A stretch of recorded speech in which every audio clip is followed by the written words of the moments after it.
योग क्या है? बुद्ध कहते हैं कि सबल होने की कला योग है। कैसे तुम अपने भीतर संयत हो जाओ तो हर चीज सम्यक होनी चाहिए। इंद्रियों का उपयोग संयम से भरा होना चाहिए। बुद्ध अपने भिक्षुओं को कहते हैं, जब तुम राह पर चलो तो 4 कदम से ज्यादा मत देखो। कोई जरूरत नहीं है 4 कदम के आगे देखने की। 4 कदम देखना पर्याप्त है, उतना संयम है। लेकिन तुम भी चलते हो रास्ते पर। जिस दीवार पर लिखे हुए इश्तिहार को तुम 1000 बार पढ़ चुके हो, उसको आज फिर पढ़ कर आए हो। वह चाहे हम कल्याण तेल हो या बंदर छाप काला दंत मंजन हो या डोमिनोज पिज़्ज़ा हो, उसको तुम कितनी बार पढ़ चुके हो, उसे तुम क्यों बार बार पढ़ रहे हो? तुम उसे पढ़ो ना।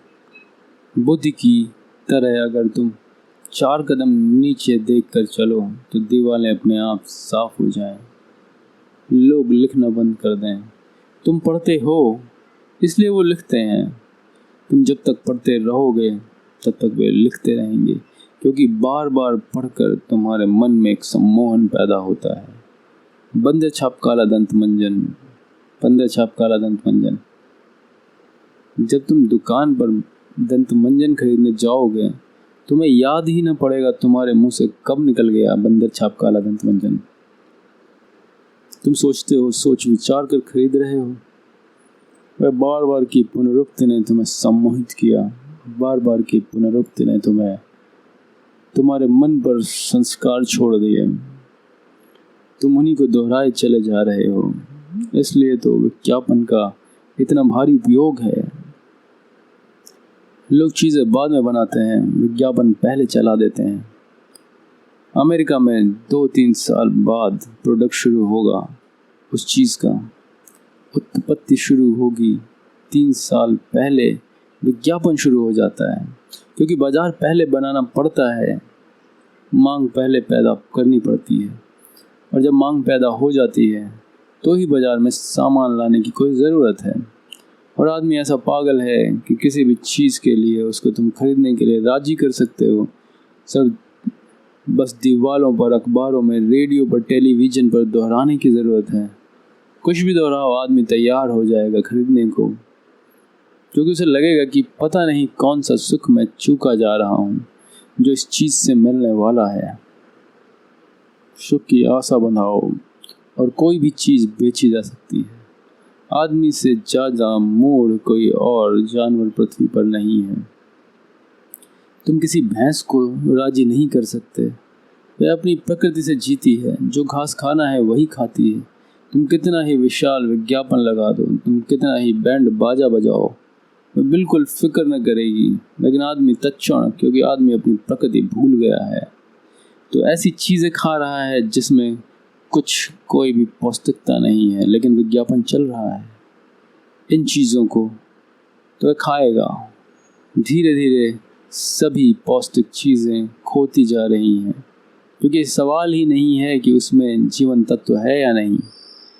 रंग अच्छा होना चाहिए, गंध अच्छी होनी चाहिए। अब रंग और गंध से कोई पौष्टिकता का क्या संबंध?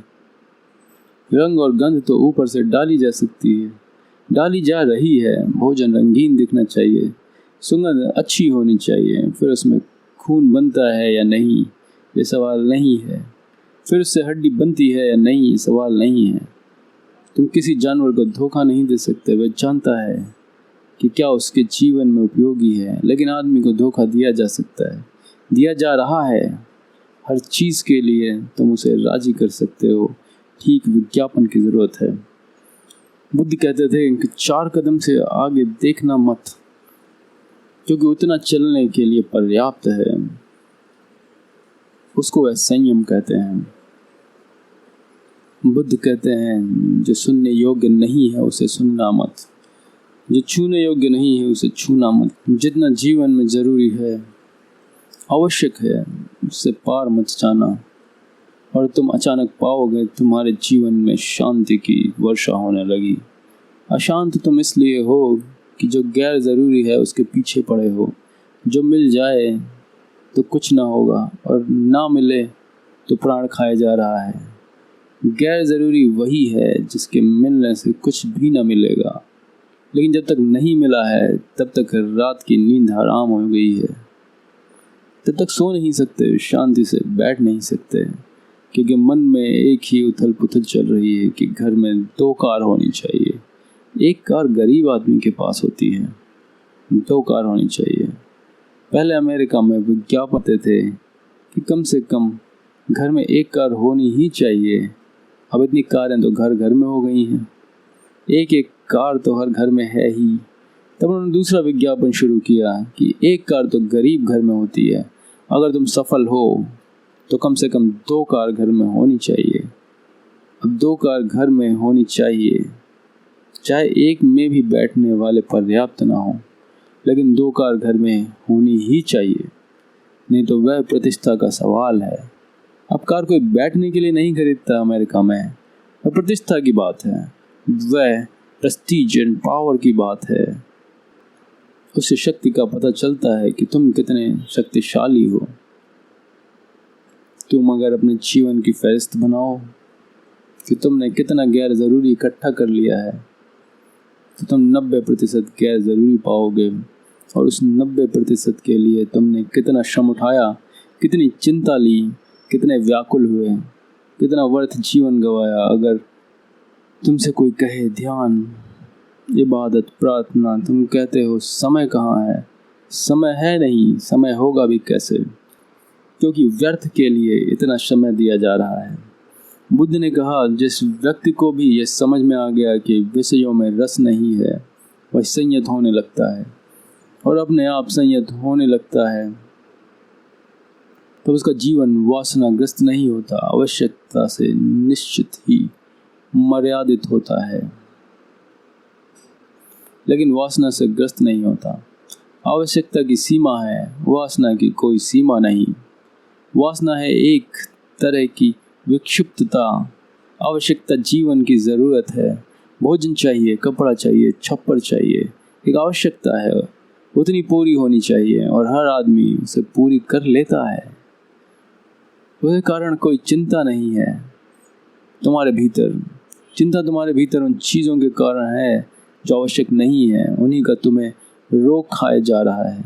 विषय रस में अशुभ देखते हुए विहार करने वाले, इंद्रियों में संयत, भोजन में मात्रा जानने वाले श्रद्धावान और उद्यमी पुरुष को मार वैसे ही नहीं डिगाता जैसे आंधी शैल पर्वत को। ये बुद्ध का वचन है।